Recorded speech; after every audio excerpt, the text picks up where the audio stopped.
Welcome to the Squared Circle Jerks podcast once again, motherfuckers. Ah, Sean Begora, it's me, Seamus O'Seamus McShamuson. He's trying to be Irish. Just humor him. Try and be Irish. Dude, I'm 100% Irish, other than the Russian part and the Scottish part. And the Dutch part. You're like as Irish as I am. Yeah, probably. There you go. We are here to talk to you about wrestling, of course. We're talking about NXT and Impact Wrestling today, as well as recent NXT call-ups, the insanity of Vince McMahon, and various people wanting the fuck out of WWE. Yeah, that boy crazy.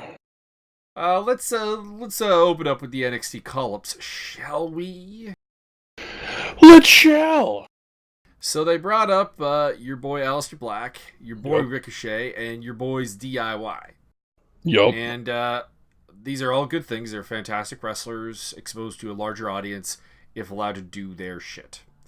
And apparently, from what I'm hearing of the matches that occurred on SmackDown, they were largely allowed to wrestle to their strengths. Yes, that's what I'm hearing. But the problem being is there's no reason for them to be there. No one knows who they are. There's no story involved. And it's just a giant kind of like, hey, these guys are wrestling, which in and of itself should be enough. But I don't even necessarily think you need much of a story. I mean, the NXT call-ups never really have a tremendous story. This is, for all you know, this could just be another batch of call-ups, I guess. That would make sense. The problem more is the complete ignoring of NXT storylines upon being called up.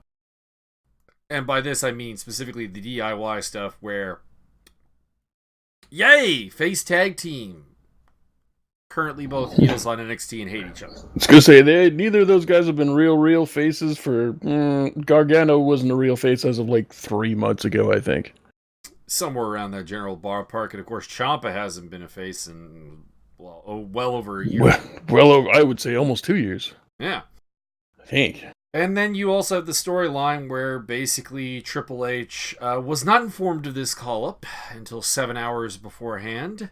Yeah, and he was not happy. And in fact, no one was informed of this call-up until 7 hours beforehand. So this was Vince waking up and deciding, oh my god, we have low ratings, therefore we need to call up more NXT guys.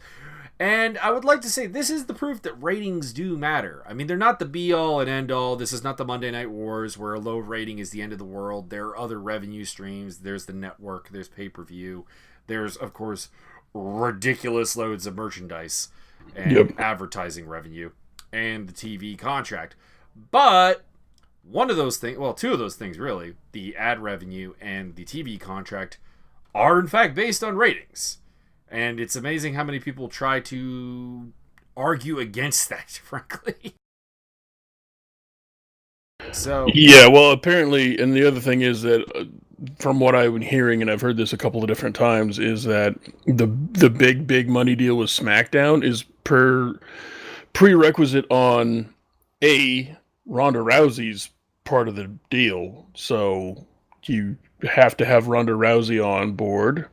They want SmackDown to be a more realistic product, so you can't have Vince McMahon anywhere near it because he'll try in 1983 everything.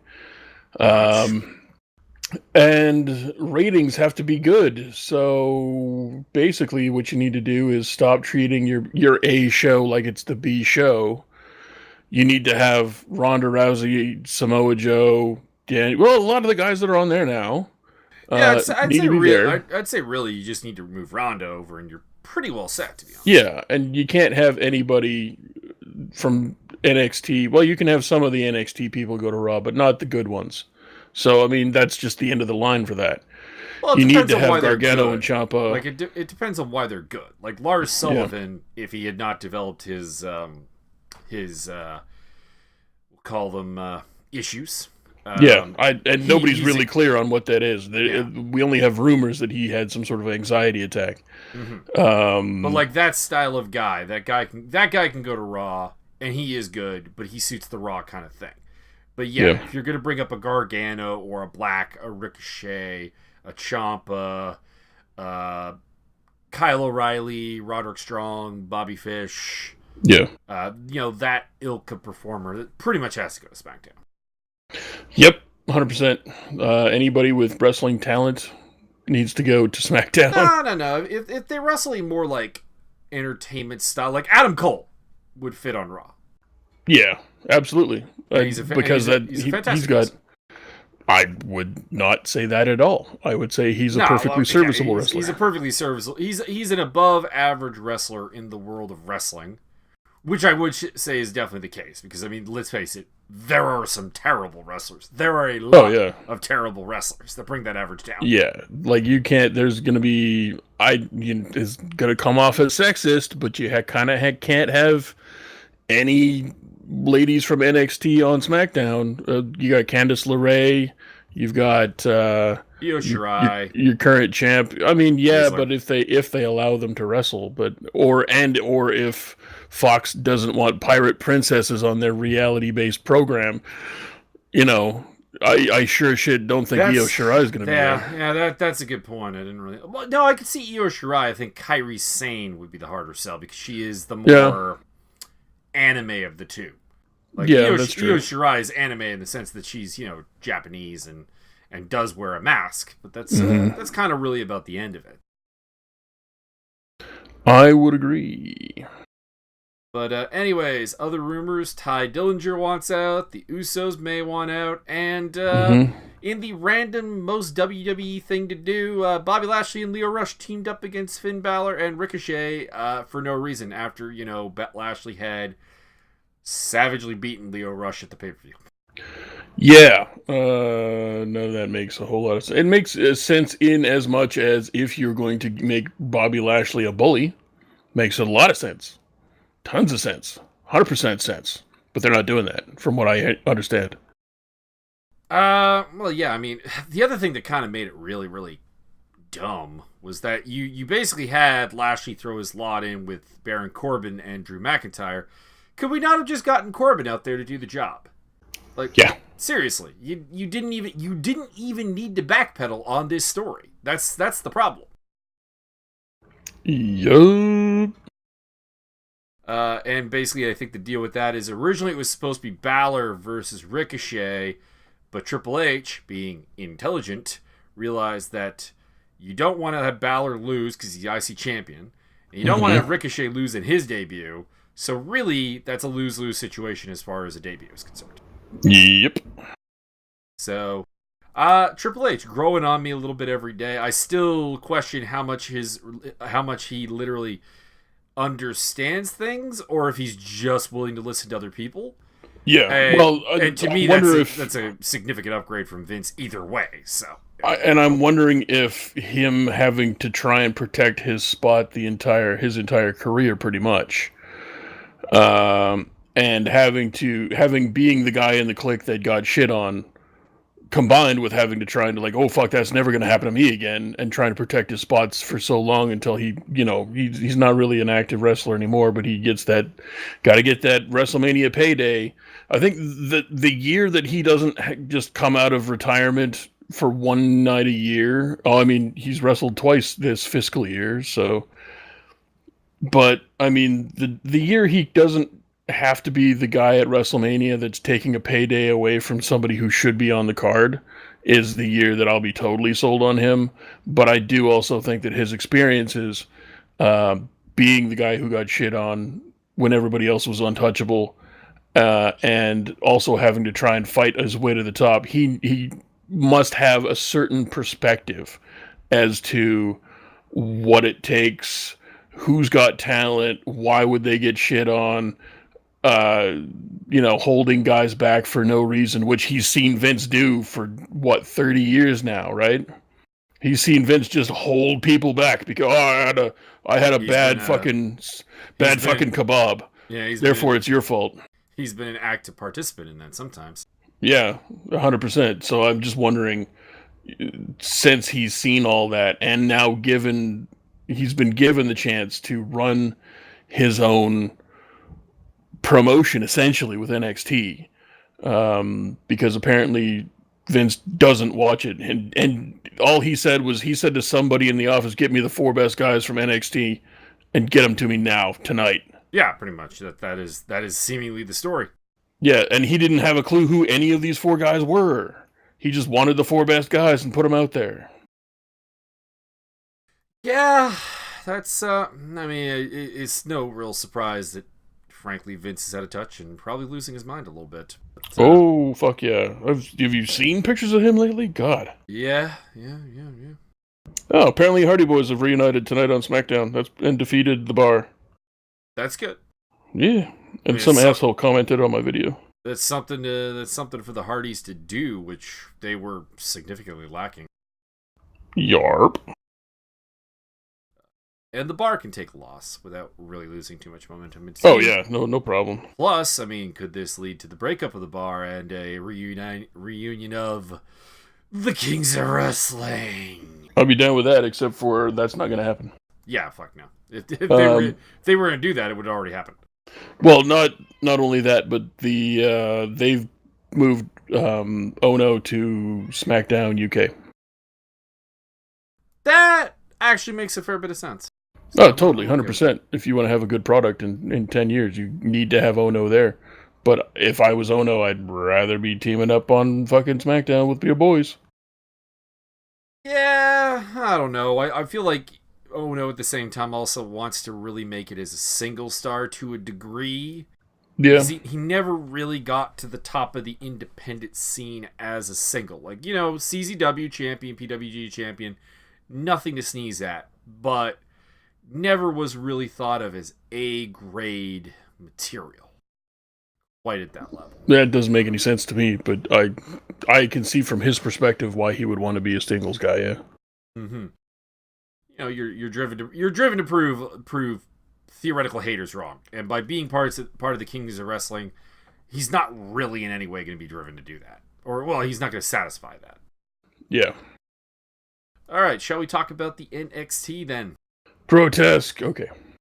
We opened up NXT with Aleister Black versus Roddy Strong, and I really enjoyed this match. It was a nice mix of the MMA striker versus grappler motif. And in the end, Black hit the Black Mass and took out Roderick Strong despite having his back and knee fucked up, which is what Roderick does. Correct. And in the end, the Era attacks post-match, and Ricochet and Black chase them off. So, I've been harping on this for like weeks, and I'm going to keep harping on it. They really need to figure out what they're doing with the Era, because they're really at delusional heel levels at this point, and just weak. Like, this is Evolution without the ass kicking. Yeah, I think it's a symptom of, well, exactly what Triple H wanted to avoid when, fucknut Omega decided to call up his 4 best guys with nothing at all. He wants to keep the Undisputed Era a secret so that Vince doesn't fuck around and do what he just did. I think that's a major symptom of how they're being booked right now, and I would like to believe in my brain of brains that he's communicated that to them. Like, listen, we're not going to try and push you guys too hard. You're going to be prominent, but not top guys. Yeah, you'll hold titles here and there, but I do not want Vince to get his fucking dumbass septuagenarian hands on you and then fucking keel over on the goddamn toilet before he formulates some sort of half-ass theory about you guys wearing tutus and going out there and being the new Spirit Squad or some dumb shit. Cheerleader Adam He'd do Cole. it. Oh. He would do it. He would do it in a heartbeat. He'd be like, he would do it. The Spirit Squad, there's a hot gimmick back of the... And then dies from half a cow coming out of his asshole. I still to this day don't know how Nick Nemeth, a.k.a. Dolph Ziggler, managed to survive being in that group. I don't know. But I mean, honestly fucking don't know. Kudos to him, though. Because the rest, like, every member of the Spirit Squad, if you just look at them as a wrestler, we're actually pretty good. Mm-hmm. Like, that's the heartbreak. Well, wasn't Mike... That gimmick was Mike Bennett in there? No, I don't know. Kenny Dykstra was the other big one, and then there was Johnny Jeter. I'll hang on, fill some time. I'll look it up. There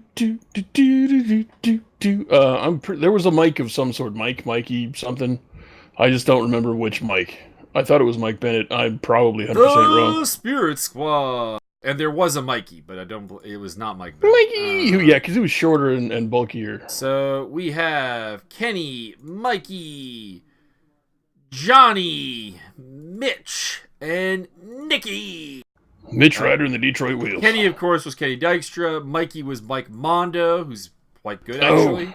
Mike Mondo. Johnny Jeter was Johnny. Nick Mitchell played Nikki, surprisingly enough. And, of course, the final member of the Squares... Or, pardon me, Nick Mitchell was Mitch. And then Dolph Ziggler was Nikki. Yeah. Also, who threw the Mitch in there? You got everyone else ends in an E, but you got Mitch. I would have that. I don't know how it went, but I would have Mitch be like, "Needy, needy, needy, needy," and Mitch. That'd be my call. That would be good. Interestingly enough, the original incarnation of the Spirit Squad. Are you ready for this? Because there is one very surprising name on here. Brock Lesnar. Okay, so you had Ken Dome, which is Kenny Dykstra. You had Nick Mitchell, who is Mitch. Nick Nemeth, Dolph Ziggler. And Elijah Burke was the original incarnation of the Spirit Squad. That's a little random. Very weird. Can't really see Elijah Burke in that group. My brain is just not really registering what that might have looked like. Nikki, Kenny, Mitchie, Dee, Elijah Burke. And Burke. D'Angelo Dinero. Yeah, I don't... Yeah, I mean, I guess that is kind of the problem with NXT right now, is that you don't actually really want to push certain people very hard. You don't want him anywhere near Vince's radar because he will fuck every... He threw away Ty Dillinger. Ty Dillinger was over as fuck and had not hit the main roster. There were chants on the main roster for him, and he hadn't even won a title anywhere. Fucked up Bobby Roode, fucked up Sanity, oh, Lord. Fucked up Asuka, fucked up Nakamura. And I'm not saying like all these had to be home runs because, just playing averages here, they're not. It's the fact that, man, like what has been the NXT home run? Yeah, well, I'm not even blaming NXT. You know who the NXT home run was Kevin Owens and Sami Zayn. That's the closest you got, yeah. But we've been over this a bunch of times before. I think Vince McMahon's success ratio is like, what, half of 1%? I don't know if it's that low, but it's... Well, I've always said this, is that I don't think Vince McMahon at any point actually was the wrestling genius that people generally claim him to be. Yeah, I've explained this theory a couple of times, and that is that every time Vince has succeeded in the wrestling business has been with a group of, call them cronies, call them yes men, but people who knew the business. Whether it was Jim Ross, Pat Patterson, Gerald Briscoe, Jim Cornette, as much as some people don't like him. Hell, even Vince Russo, to a degree, who I do believe is a very creative man. It just goes out of control sometimes. You need the problem with Vince Russo is Vince Russo is one of your writers. Go ahead. He's going to come up with some off the ball shit, and you might be able to figure out how to use 20% of it. You could treat Vince Russo the same way every other writer's been treated in WWE for the past 20 years. Yeah. You put them in a corner, you make them work their asses off, you treat them like shit, and you use 1/8 of 1% of their ideas, and you claim it as your own. He'd be a perfect fit for that because he's not good at anything else.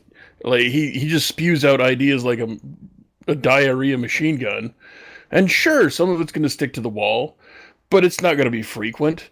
And a lot of the guys are going to take, I can take one tiny nugget of your dumbass fucking bullshit, and I can totally make that into something completely different that you didn't intend at all. Like, we tend to really forget that basically Vince made WWE, WWF huge by controlling the best territory, the one that people wanted to work in the most because it had the biggest paydays, the Northeast. Yeah. And basically kind of almost buying out everybody else. It was like a business shark move. It wasn't a wrestling smart move. Yeah, it was definitely. And then he happened to be... I maintain that none of this would have ever worked if Hulk Hogan hadn't have been there. And that's giving Hulk Hogan way too much credit. And then you got the Hulkamania eras where they came up with WrestleMania. But, like, again, the success here is largely, well, why not do a big pay-per-view show? What, like, it's these business ideas that kind of buck the trend. Like, I will give Vince credit in the sense that people... he doesn't listen when people say, that's not how you do business. Yeah. And that has been the success... That was the success of the WWF. But if you look at it, once he kind of started... Once he didn't really have a business... revelation to go through with Hulkamania, it got stale. Like, people tend to forget, Hulk Hogan got actually pretty heavily booed into the 90s in WWE. People very much were tired of him, but Vince didn't listen. And then Vince didn't listen for a long time after that. He tried something new when the steroid stuff became big, and he had to go with people who were more competent. Call it likely to be clean. And then, WCW came along, and again, people like, okay, the great genius of Vince McMahon leading through the Monday Night Wars. No, that's, by all accounts, that's just when he had to listen to people again. And, yeah, I mean, that's when your boy Shawn Michaels stuck a fucking salami down his pants and went out there and said, fuck everything. And then he had to listen. Oh, you're fine. You're suspended. Cool. Have fun sucking 1,000 dicks. Yeah, and that's when he started listening to your Vince Russos and whatever, and letting Stone Cold do his thing, and again the arisement there. It's like how much, like, I guess the credit to Vince would be when he had to listen to people, he was willing to. But Vince McMahon on top is complacent as all fuck. Yeah, like he's just failing upwards. Know. Yeah. And I think he's been failing upwards most of his life. If you want to look, I mean, he wouldn't... The wrestling business as it is now wouldn't have worked if he hadn't have been able to let Hulk Hogan market himself, which was great for 10 years, and then was done, but then didn't know how to let go. And then everything sucked hugely until he put Bret Hart on top because he had to. Because you needed actual talent in the ring for once in his goddamn life. And that was cool, but he immediately threw Bret Hart aside to put Shawn Michaels out there because girls were screaming. And he didn't know how to try and make... But he could have easily done that with Bret Hart. It's not like Bret Hart wasn't an attractive man. You could easily have done things like that and garnered a whole different field of interest. And then, again... Shawn Michaels, like, everybody forced his hand every step through his career. And it's getting to the point now where Triple H is going to have to force his hand and take over. It's not an option. The thing is that realistically, Vince's success has been the result of, I would say, two things. One, generally speaking, being in a superior position of capital throughout his wrestling career. Two, being willing to break conventional rules that exist in the industry. And that's why when he's tried to do things outside of the wrestling industry, be that politics with his wife, be that Hollywood, be that the XFL, be that bodybuilding, he's failed on a colossal level. I mean, I don't know. I guess WWE Films makes enough money to just justify itself, but... Oh, God, just barely. But I mean, there hasn't been a particularly good movie out there. Or at least not one that has garnered particular acclaim. I mean, even wrestling fans like us, I mean, there may be... Like, I liked The Condemned with Stone Cold Steve Austin. That's about it, though. Yeah, but you like anything with rape in it. Not strictly true. Not strictly true. Guilty pause, call the police. No, just not 100% true. Yeah. You're a mean one, Mr. Grinch. We roll back to the storyline here of NXT. We had a backstage thing with the horsewomen bullying, getting stood up to, and blah, blah, blah. Anyways, the only real noteworthy thing here is Rachel Ellering is back in the PC. So there you go. Hooray. We had a Bianca Belair promo. You're gonna be shocked, but I skipped the whole thing. Here's the thing. I just it's not her fault. She's going out there and doing what they tell her to do. But this is some. Yeah, I'm not interested. Don't care. Like this is delusional heel shit. But someone who, if she were to refeud with Baszler, which I assume is where we're going to at some point go, would be the face, and that's gonna fail hard. Yeah, I mean, if you're gonna have her be the face of the situation, she's unlikable. Baszler. She's unlikable. No one likes a snooty, stuck-up bitch. I mean, we're back to this whole I am undefeated. And then she clucks her tongue and snaps her gum, and it makes me want to fucking vomit. Yeah, everything about her is annoying. So if you're trying to build a heel, go ahead, but you've got your top heel. You don't need this. Yeah, I don't. None of it makes any sense. And she needs. I really think she's got a future. I really think she's got talent. It's gonna take a while to get it all together. She's not gonna be. She could kind of be like a female Bret Hart. She could be. I think she's got the acumen to be very technical, but she needs some fucking training. And they pushed her out way too early. We're talking a very, very good athlete. Like, I would say probably the best athlete they have in NXT right now. Probably. Women-wise, at least. And she definitely she can definitely convey cocky tones. Definitely has the confidence to play the character on TV. Which is something you do. Like, for example, take Vanessa Bourne, for example, who I just think has in no way the confidence to play the character that they want her to play. And that's part of why it's failing so hard. Bella doesn't have that problem. Like, there are some amazing building blocks here. They are just not sure what they're doing with it. Yeah, and I mean, again, I think it might tie back to Vince McMahon being as bad at everything as he is.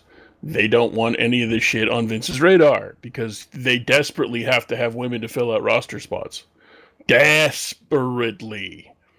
And they don't have them. We've been saying this. Like, they keep strip mining NXT and, then promptly not really handling those women properly. I mean, why isn't Nikki Cross the second biggest star in your company? Not talking females. Becky Lynch is your biggest star in your company, and Nikki Cross needs to be number 2. We can't have 2 women from the UK. They have funny accents. Why aren't they a tag team? Why isn't that a thing? Why doesn't Becky Lynch listen, you fucking authority bitches are holding me back, throwing me in jail. Fuck you. You shouldn't be scared of me. You should be scared of this one. Anyways, Dusty Rhodes Classic Tournament coming up. We learned Street Profits, Forgotten Sons, Undisputed Era, and Eichner and Bartel are going to be in it. That's actually a pretty good field. I like that. Yeah, I think that's a good way to go. We had Mia Yim versus Xia Li. I was pretty looking forward to this. I thought that the match had some really good moments, but also had some, just real awkwardness. Which I think might be just a process of Xia Li being, first Chinese woman in NXT. Probably quite green, at least towards the American way of things. Maybe even not the most solid English to back that up. So that kind of goes without saying. Yeah, so all of these things kind of understandable. I was kind of hoping for a little bit better because I thought Mia Yim was actually a really good option to partner her up with for her debut. I don't know. I want to see more because I really liked her performance in the Rumble. So I'm willing to be patient with this. Yeah, I don't know. Nothing. I'm gonna be honest with you. Nothing on this version of NXT. Nothing was bad, but nothing was exciting. Nothing caught my attention. It was serviceable all the way through. So I wasn't disappointed because this was her debut. I don't have an opinion of her because she, quite frankly, hasn't done anything yet at all. And Mia Yim is in that boat as well. So I have a little this bit should have been. I have a little bit higher opinion of Mia Yim because she's a veteran from Impact back when you were not watching it. Fair enough, but I mean, if that's the case, I don't have a terribly high opinion of her. But yeah, well, I was going to say, if that's the case, then my opinion has just dropped, because if she's already a veteran, then she hasn't had any veteran matches yet. She's had serviceable workman matches, but I expect her to be leading these things, which she isn't, and I expect a certain quality level to be achieved, which it isn't. So. Yeah, I've been pretty disappointed with her NXT run thus far as well. Don't know how much of that is her, how much of that is maybe even just sandbagging. I don't know. Yeah, no, at this point, I'm going to go with sandbagging, and I'll leave the rest. Like, talk to me in a year. We'll see what's up, because by that point, the XFL will have either launched or killed Vince McMahon dead. And either way, we'll have some sort of something. It's something we can build on from there. The Horsewoman came out and jumped Mia. This is going to lead to Baszler versus Mia, which is like the most. I'm fine with it. I'm fine with it because it looks like, talent should be in the ring, which is good, right? Yeah. We had a bit of a creepy Garganos and Ciampa moment where Ciampa offered to. I'll be in the corner if you need me. I'll be watching. In the shadows. By that oak tree. We had a Matt Riddle interview. We got the announcement that Mia Yim is getting the... I don't know if they said title shot, but she's getting a match with Shayna Baszler. Which I assume is for the title. And they're not in a position to do non-title matches. To be quite frank, nobody's in a position to do a non-title match ever in wrestling. Period, in my opinion. There are some weird circumstances. I think you can get away with it, but I don't know why. But for example, the G1. Well, yeah, okay, so fine. If you're part of a tournament, title's not up for grabs. Fine, that's cool. But if it's a singles match at any point for any reason other than you're in a tournament, title's up for grabs. So if you pit a champ and it's not a tournament match, you're the new champ. That's how that works. Unless you have the only other way you can go is if you have a truly kind of evil heel and you're not worthy, you get a match, but you're not getting a title shot. That's the only time it works. But if you announce a non-title match with no storyline and no build-up and no nothing, the winner's the champion. That's all there is to it. Yeah, that's retarded in that case. Which is what WWE does on a constant basis. Yeah, I mean, probably. Main event was Velveteen Dream challenging Johnny Gargano for the title. As mentioned, Ciampa watching from the shadows. In the end, it was a double Dream Valley driver and a purple Rainmaker to get the job done. I enjoyed the match. Yeah, it's slow, it was clunky. I didn't think so. I thought it was up there. But too many pauses between moves that didn't require pauses. But if I'm, rating this on a Gargano scale, not terribly high. I mean, Johnny's just had better matches this year, better matches last year. Well, if I'm rating this on a Dream scale, this is probably at least an 11 out of 10. Nah, I mean, even Dream has had some better matches than this. So, can't think of even one. If this was supposed to be the coronation of Velveteen Dream as a top talent, because, I mean, you've got, 4 guys going to the main roster, and my God, your main event scene's going to look pretty weak after this. Yeah. I mean, yes, DIY and company are still working NXT dates, but you got to imagine that's there's a timetable on that. Well, I mean, they got Keith Lee, they got Matt Riddle. They got some heels in the Undisputed that they can work against. Although not really credibly, because everybody in Undisputed's not that big. Yeah, that's kind of my thing, is they've really stalled the era. And if the idea was, let's hide them from Vince, I mean, I guess I can see that.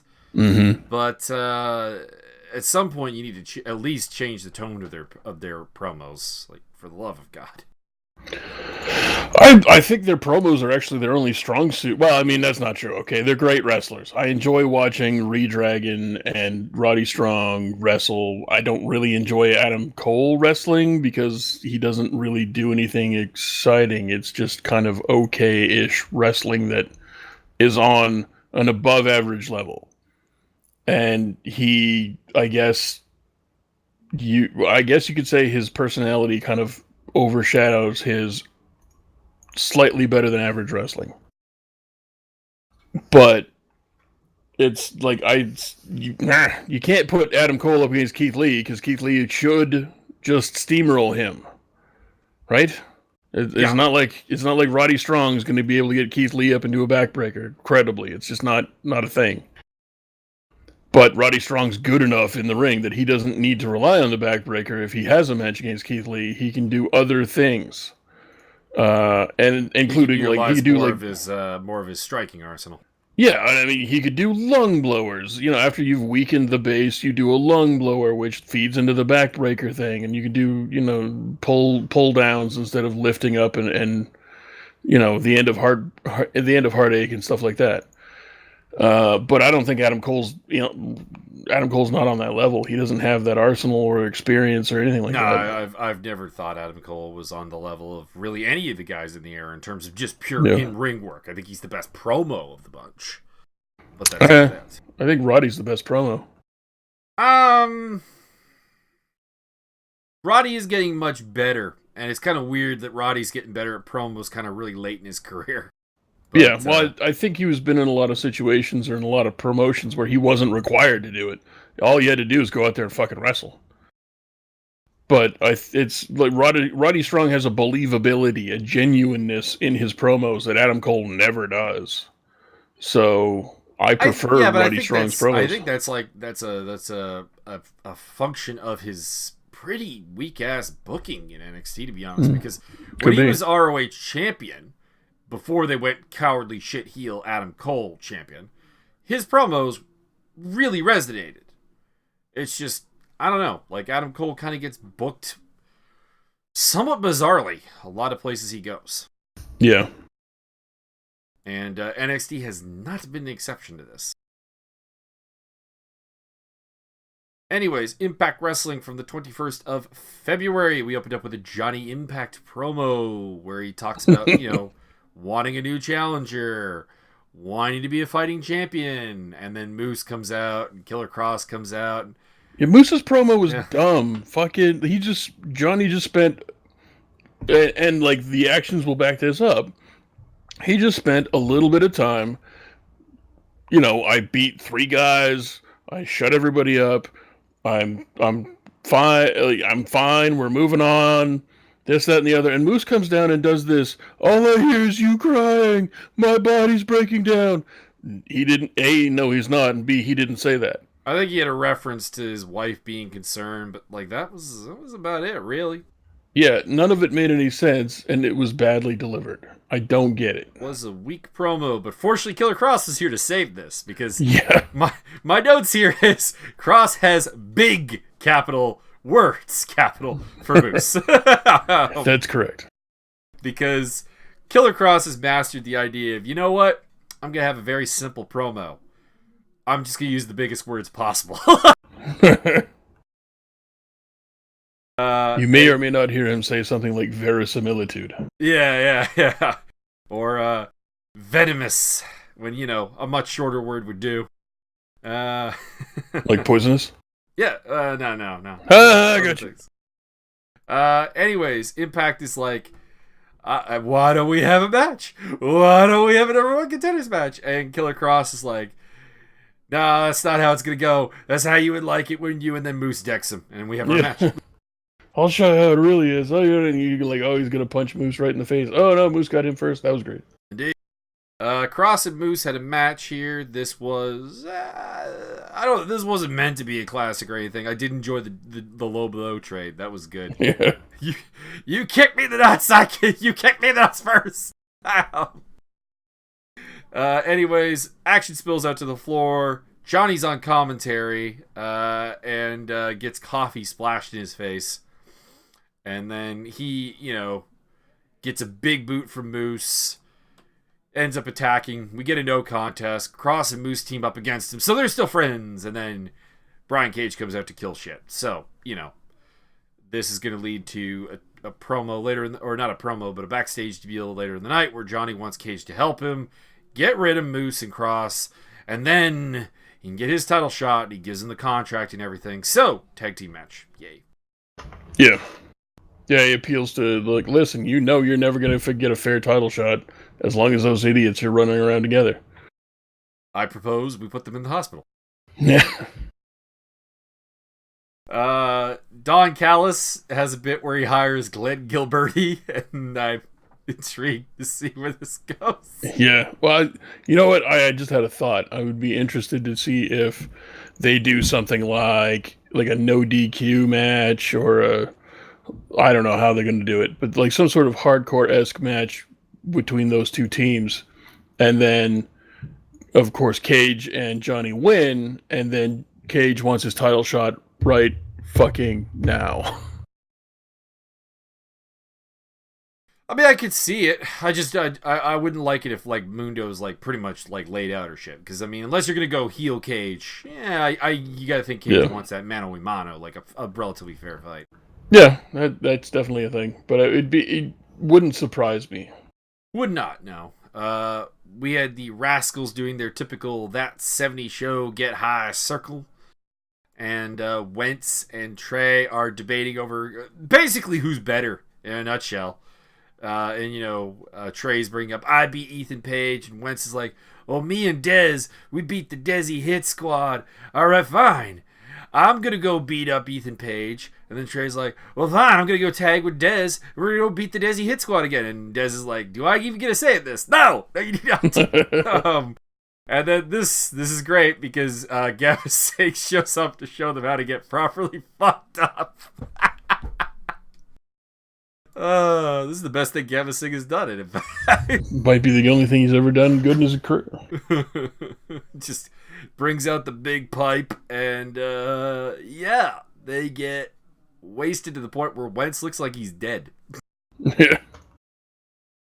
This leads into the Desi Hit Squad facing Trey and Dez, and still somehow losing. So really, this act right here. Oh god.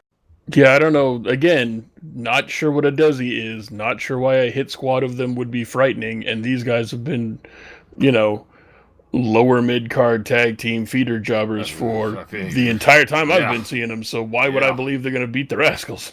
Yeah, I mean, even with them fucked up and shit, doing a pretty good job of selling being fucked up, actually. Oh, yeah, they did a great job. It was hilarious. Yeah. We had an Eli Drake promo, basically explaining his whole deal with Eddie Edwards. You do not raise your hand, Eli Drake, or else vengeance will smack down upon you. It's a good line, actually. Eli Drake, very good promo. And then he's like, I'm not angry, Eddie. I'm just raising a hand to you, holding out a hand to guide you away from the hardcore, the way of the loser. And this leads into their match later on, although before that, we got a quick Sami Callihan pays a visit to Rich Swann in the hospital. I'm sorry I had to do that, but you're not living up to your potential, Richie. It's time for you to come home. And then the doctor or nurse, I'm not sure which that was supposed to be, sir, you can't be here. Only family can be here. He is my family. And Sami leaves him with the shirt. So I guess Rich is going to join OVE or... I'd be surprised if he actually did that. I could see him joining them and then turning on Sami. That could be intriguing. I don't see that happening either. That doesn't make any sense to have your face champion go heel to go face again. I mean, unless he's going to do some real dastardly shit, and then I just don't see. Maybe I just don't have faith that they're going to book it correctly. But I don't see the point. Where do you see it going? Just the same way it's been going. Just, you know what? Thank you for visiting me in the hospital. Yes, I acknowledge all of these things, but I'm still not joining up. And then you got to have a match. And maybe they have one match and it's a blow-off match, or maybe they have a couple of matches or a series of matches. Maybe Callahan goes off the rails and does something really horrible to him, makes him forfeit the title because he, air quotes, can't defend it. Or, I don't know, maybe he's injured and he actually needs time off the road. But I don't see to me, that's a lot of, it just seems like bad booking with extra steps. There's no reason to have your semi-popular face champion just go heel to go face. Doesn't make any sense. I don't see the payoff. There's no big payoff there. No one's that invested in Rich Swann to care if he goes heel. There's no real big payoff if they just end up having a blow-up match either. I mean, considering the build here. Yeah, so that's why I think it's got to go on longer, like different. It either has to keep going slightly the same and then change it up a little bit in the future, or I just don't know. I'm not the booker. I don't know what you would do with this particular combo. So, but I don't see the reason to do what you propose either. Well, we will see what they do. Yeah. And that led us into the Eli Drake Eddie Edwards match. El Drake. I liked this match pretty much. I mean, it tells the good story. Showing off Eddie Edwards does have that technical wrestling ability that Eli Drake is trying to get him to, embrace once again. Eddie goes for the stick after getting annoyed with some things, gets arguing with the ref. That allows Drake to recover and hit a burning hammer for a 2 count. Yeah, fuck off. That was the one thing I didn't like, because that's a fucking finish here, people. That's the finish. That's the finish you're not allowed to do. Yeah, that's outlawed in so many places. Yeah, you don't do the burning hammer. That was one of the nicer. It was one of the nicer burning hammers too. It was pretty well. I would disagree. I've seen some really bad ones. Oh yeah, no, 100%. Like technically very bad. But this one was some sort of like high floatery, super loopy burning hammer. It was more like a flat burning pancake. Sizzling. It was a sizzling pancake, not so much a burning hammer. There you go. I didn't like I could see why he kicked out, because it's such a high loopy, soft, floaty thing. The burning hammer is not meant to be done like that, and not meant to be done in a match like that, and not meant to be done for those reasons. I'm sorry, you don't. You're not even allowed to do it in a lot of fucking federations. They just don't allow you to do it. Yeah, I didn't like that, particularly as Eli Drake has a couple of finishers, some of which are not really sold big, if you know what I mean. Like there were a couple of Eli Drake finishers you could use in the place there and get the kick out. Eli goes for the stick and gets rolled up for the 3 counts. So Eddie Edwards defeats Eli Drake via technical wrestling. Edwardson. Oh, very nice. We had Tessa Blanchard yelling at management and also talking with the investigative reporter. Basically implying that management is here to protect Gail Kim, and that's their business, and that's why she's not getting a rematch. Yeah. I do like the kind of character and aspect of the investigative reporter whose name I, like you, have forgotten. And I like this kind of like kind of like attitude. But conversely, on a tangent, just going off on a little tangent here, I don't like what they're doing with some Melissa Santos. Melissa Santos is bigger and better than feels very underutilized. Very cookie cutter. As like a backstage reporter.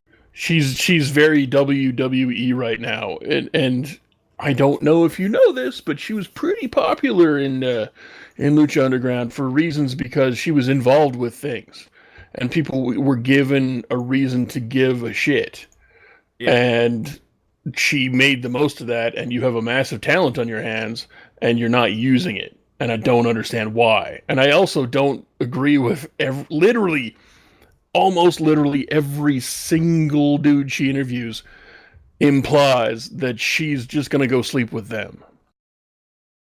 Because Cage will rip your dick off and shove it in your own butthole hard enough that you're going to have to spit it out. Hey, storyline, she's not with Cage. That's not an acknowledgement. I do not care. Everybody on the internet who knows who Melissa Santos is knows she. Are they married? I kind of like, ironically, how Moose is doing it, because he's he kind of talks big, and then by the end of it, he's like, please call me. Like, it's very clear that she's out of his league, and he's just trying to like do the weird negative thing, negging, pausing, whatever the fuck that is. Yeah.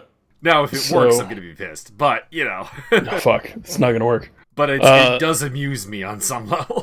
Yeah, no, okay, that's good. But I mean, everybody else is just like, oh yeah, this fucking slut's gonna sleep with me. Like, oh god. Yeah, Eli really? Drake gives off that vibe pretty heavily, and it's like, I mean, I get that's Eli's character. I do understand that, but I don't know. I don't know either. I guess what we need is for one of them to actually get destroyed by Cage, and then acknowledge the relationship, and then bam, there you go. That's the storyline, I guess. Yeah, that could work. Somebody needs to get a little bit too pushy and close and shove you around, and then Cage is like, listen, sir? Or even here's your ass. Even pull an old school one from Impact, actually, what they did with Frankie Kazarian and Tracy Brooks, who of course are a real life couple. And well done, Kaz. They more or less just had they had Kaz like literally just come to her rescue and like act like he was not the husband, but the gentleman who was going to save this lady. Gentleman. So you could do the same deal here, actually. Yeah, totally, 100%. I would, and who doesn't want to see the big muscly machine with the hot chick by his side? I mean, that's comic book 101, guys. Yep. We got Glenn Gilberti showing up at the Impact Zone to be given really confusing directions and then locking himself out of the building. Correct. So this may continue, I guess. And then we went into the weird part of the show, which was Alicia Edwards versus Delilah Doom. And the weird part is that the unknown jobber chick is clearly the best wrestler of anybody he's about to mention in the entire fucking thing. Well, I mean, Alicia Edwards has never been a good wrestler. She's Eddie Edwards' wife. Don't put her in the ring. I think that's the secret. I think this was we're gonna put her in the ring to keep Eddie happy and on the payroll. Well, it could also have been a reverse thing, like, oh yeah, we're putting the person everybody knows in the ring against somebody they don't know, and as you will mention, things kind of flip-flop towards the end, and you got the rookie challenging the established former champ, and she even got a catchphrase in, which doesn't make any sense. You're brand new, don't that was less than ideal. But I could deal without Delilah Doom as a jazzercise gimmick. That's I've seen. I did a little research. She did have like 2 matches in the Wobbly Wobbly Bee on main roster, and I've seen I did a brief Google image search. It seems like she's just into really colorful outfits. But the jazzercise thing, doesn't really, if you want to be hyped up, she's just really hyped up all the time, and she's got tons of energy, and she's, party, or maybe not party, but she's just like a really outgoing personality, and people get right behind that. People will 100% start cheering for her. But to make it a weird, she's a jazzercise instructor, like, I'm sorry, is this 1987 WWE? Yeah, I mean, her wrestling looked pretty decent outside of, we think that Tessa Blanchard, who, I mean, I suppose she comes out during the match and attacks both of them, lays out Alicia Edwards, and Delilah Doom actually gets to put up a fight against her and then eats a powerbomb, we think wrong.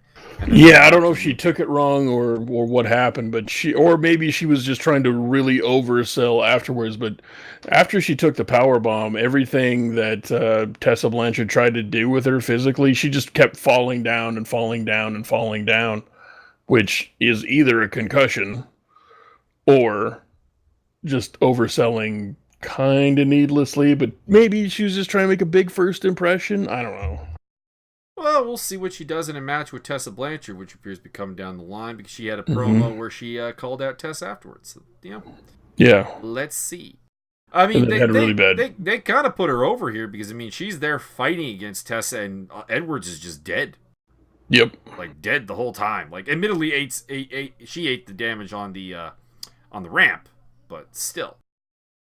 Like the fact that this whole brawl happens and then she walks out and Edwards is still just dead on the ground. I mean, you know, it's a reasonably solid putting over of Doom. We had a Ace Austin vignette thing, which was very weird. Yeah. I swear to God, is this going to be like the reverse Velveteen Dream where they promote this new person as a guy the whole time and then it comes out it's in a chick? We'll find out.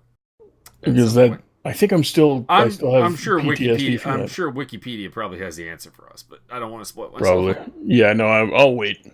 But it was that was very weird. Like Velveteen Dream promoted clearly as a woman the entire time, and it's some dude that I've. All right, I guess. Strange. And then things stayed weird because James Mitchell showed up with Su Yung and Dark Alley to chat with Rosemary about stuff. Yeah, and they're all in the same room, which doesn't make any sense. Yeah, I mean, I'm intrigued where this is going because we get Rosemary's Dark Army versus James Mitchell's Dark Army, winner take all, which basically is, you know, winner gets Dark Alley or winner gets Rosemary, depending on who wins. Could this be a return for Crazy Steve as part of Rosemary's Dark Army? I'd be down with that. I would have to assume since he did not make it in the Wobbly Wobbly Bee. Mm-hmm. Then we had Taya getting interviewed by Melissa Santos, basically just saying she's going to ignore Tessa Blanchard because she's being a child throwing a temper tantrum. And I can't really disagree with that. Yep, no, I'm on board. We had LAX versus the Lucha Bros tag team title match. Lucha Bros went over. This was the worst of their 3 matches. Yeah. Which is why I wrote in my notes, I'm like, okay, is this feud over? Please tell me. And then the LAX guys attacked and demasked them, so... Feud not over. Feud not over. Which, it's not necessarily a bad thing, because I do have faith in these two teams to have a really, really good match. But the fact that the quality of these matches has been getting worse each time out is really, Yeah. concerning. The first one was pretty good. The second one was and this one was kind of like And this one, admittedly, I was kind of expecting to be kind of bad because it started with like slightly more than 10 minutes left in the show. I'm like, that's a really short time for a tag team title match. Yeah. So I kind of figured. I'm wondering if something went overtime at some point during this. I don't know. I have no idea. If so, fix your shit.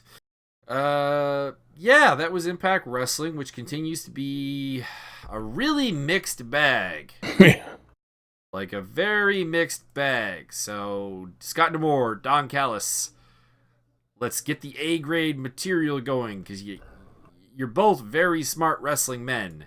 And I was hoping for better than this. Yeah, I'm willing to just wait to see where it goes because, quite frankly, you can't just launch into top-notch things overnight. There's going to be some sort of building process. You have to do that. That being said, if you're still in the same place like 5 or 6 months from now, probably not interested anymore.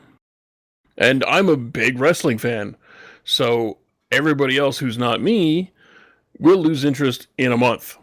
Or less. So, probably do some really good stuff right away. Well, I'm wondering how much of the problem is with the ownership company, whose name is for some reason Anthem. Boom, there we go. Anthem. Fuck that owl. Fuck that owl. How much of this is Anthem supposedly trying to unload Impact and therefore could be like. Well, there was rumors that they offered the AEW guys full purchase of Impact before they started their own, which I applaud them for not doing that because you really don't want to be saddled with all the baggage. Like, yeah, you'd get all the talent, and you could totally rename the whole company, but they've already been renamed like 6 times in the last 2 years. Here's basically the thing about the question is, what do you get? Because if you're negotiating a TV deal via the cons, that's probably going to have more exposure than what Impact's got. Okay, so TV deal, not really a thing. The talent. Well, that's not really a thing because a lot of the talent there is actually not booked to exclusivity anyways. Yeah. And perhaps more importantly, if they're looking to sell, this probably means that you when it comes down to it, you can just walk up to Mr. Cage, for example, and be like, we can offer you a lot more security and a lot more money. Yep. And you can work other dates if you want. Like, we're not picky about it. You can work some other independents. You can make some extra cash that way too. We can make this happen. Also, we have a pretty good merch division. Yeah, so there's really no upside in buying Impact. Like the upside in buying Impact right now would be if your ownership group doesn't necessarily have the capital to guarantee some kind of TV deal. Yeah, that would be it. And with the cons backing you, that's not really a concern, I don't think. No, I think the only thing you could do is buy the company for a certain price, knowing that you're only going to keep maybe 5 or 6 of the people on staff with your company. And at that point, it's not worth it.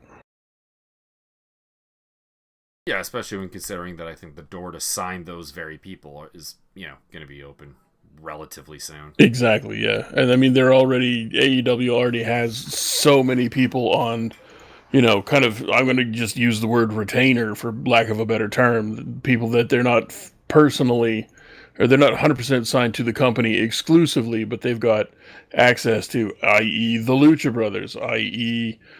I don't even think Joey Janela is 100% signed up. I think the only people they've got under contract are like all of the executive producers, Chris Jericho, and Hangman, and MJF, and Jungle Boy. I think that's probably it.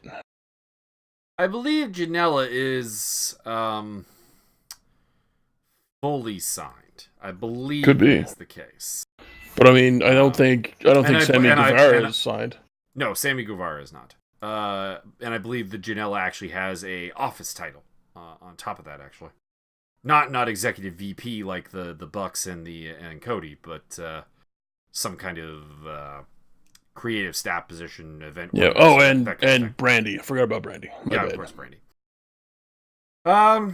So yeah, that's really all we got for this week. A little bit of a light one, and a little bit of a little bit of a downer one, to be honest. I actually really enjoyed Impact. I wasn't nearly as 50-50 on it as you. Yeah, it was fine. I didn't have any problems. I thought it was just, again, it was fine, but there was nothing that was exciting. There was nothing really, really good. Velveteen Dream is eventually going to have that match that turns me around on him, but it's not this week, and it's probably not going to be for another 2 years. Because, again, he needs a lot more in-ring time. It's just, he's just not on that level yet.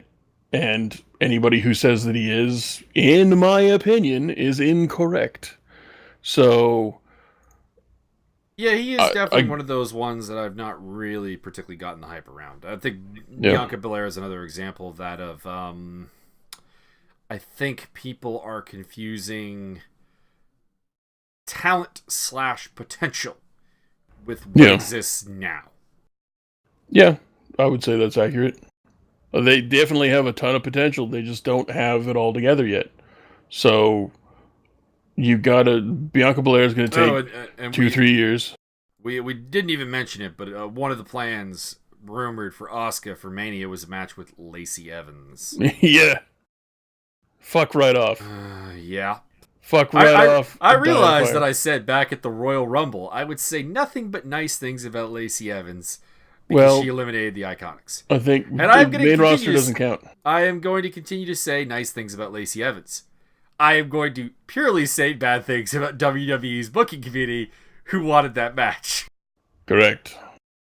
It's not good. It's just not up there. I'm sorry, but Asuka should have a marquee match. This is the woman you put over Becky Lynch. And you know 100% they'll have Lacey Evans win the title at WrestleMania. Just to fuck over Asuka. I think that title's on its last legs because I think, and the rumor has been that we're basically going to get one female division. I'm fine with that. Exists on both brands, which is preferable because there's not really enough depth there to support both divisions. No, but again, back to the Fox deal, they signed SmackDown. They did not sign Raw. So if you don't have the brand split, is that part of the deal? Like, are they breaking the deal already? What's the language on that? I imagine that Fox probably didn't really put specific language about maintaining the brand split. I don't know. They wanted a show, and admittedly, WWE is in a relatively strong bargaining position because about the only thing selling on TV ratings-wise right now is live events. Yeah. That means WWE has a lot of cards in their hands as far as handling this. So I imagine that there really isn't much of a problem with the brand split being ended for the women. And also, that's a way to get Ronda Rousey on SmackDown while still having her on Raw when it suits your fancy. Yeah. I suppose. But I don't know. Like, they signed this deal while the brand split's in place. So did they assume and not put into writing that would be the case? Or did they put into writing that has to be the case? Or I don't know what. We'll find out. But I think merging the two divisions into one would be, I think, ideal. I think you have a very good women's division there. I don't think you have two very good women's divisions there. No, you don't even have one women's division. If booked properly, the talent is there. I suppose so. They won't do that, but I'm saying the literal talent. The literal talent is there. You've got Becky Lynch, you've got Charlotte Flair, you've got Banks, you've got Ronda, you've got Asuka, you've got Mandy Rose, who's coming along very nicely. You got Sonya Deville, who actually I've been checking out some matches lately. She's getting actually pretty decent. Not like something to get super excited about when she comes out, but there are definitive improvements. So that's going well. You've got Bayley, you've got Natty Neidhart. You've got some interesting prospects like a Lacey Evans. You've got Nikki Cross. You've got Zelina Vega, who is... You wouldn't know it if you've only seen her in NXT and WWE, but she's actually a pretty good wrestler. This is, again, one of those... it doesn't matter how much talent you have. If the booking is incorrect, the booking is incorrect. But... the literal talent is there to have a very good females division. Fair enough. My one problem is that the non-brand split era of WWE is so fucking boring. Because you only have... Well, okay, you don't have a top title because you're going to put that on Lesnar and he's going to retire with the title and you're just going to, never ever make a new title and then you might as well I assume that the men will continue to be brand split. I think it's just the women would cease to be brand split. I guess, but you're only going to have 3 spots a night. You're only going to have top title type guy in Thing. Then you're going to have your mid-title type guy in Thing. And then you're going to have a throwaway tag team match. And that's going to be 3 hours. And you're going to have nothing but commercial breaks, dumb fucking promo spots. It depends. Because, shitty fucking heel jobs. Because, again, you are talking about they want SmackDown to be a more sports entertainment-based product. More sport, more action, more, frankly, MMA-esque to make up for the loss of the UFC. Easy to. And that presumably will lead to more matches over a 3-hour show. Because I believe SmackDown's also going to 3 hours with this whole deal. I don't think so. You don't think so? I thought that was one of the stipulations. It might, but I'm not saying I don't think so. It's not going to happen, but I don't think that's part of the deal. We will see. I imagine it will, because I think it has to shake the B branding that WWE's had, and Fox will be like, no, You give the other network 3 hours. You give us 3 hours. Yeah, I'd be fine with that. I mean, they've got actual wrestlers on SmackDown. We are paying you a lot of money. Give us that third hour. Yup. All right, so that is all for this week. Join us next week. And we may also be looking, since I have another podcast on the go, I'm looking into Podbean as a possible way of distributing that podcast. Nice. Why don't you have us on iTunes already? God damn it. Fuck iTunes. Fuck iTunes. Fuck you. Fuck iTunes. I mean, you're not wrong. Fuck Apple. Fuck you. Listen. Get out there and make us some money, goddammit.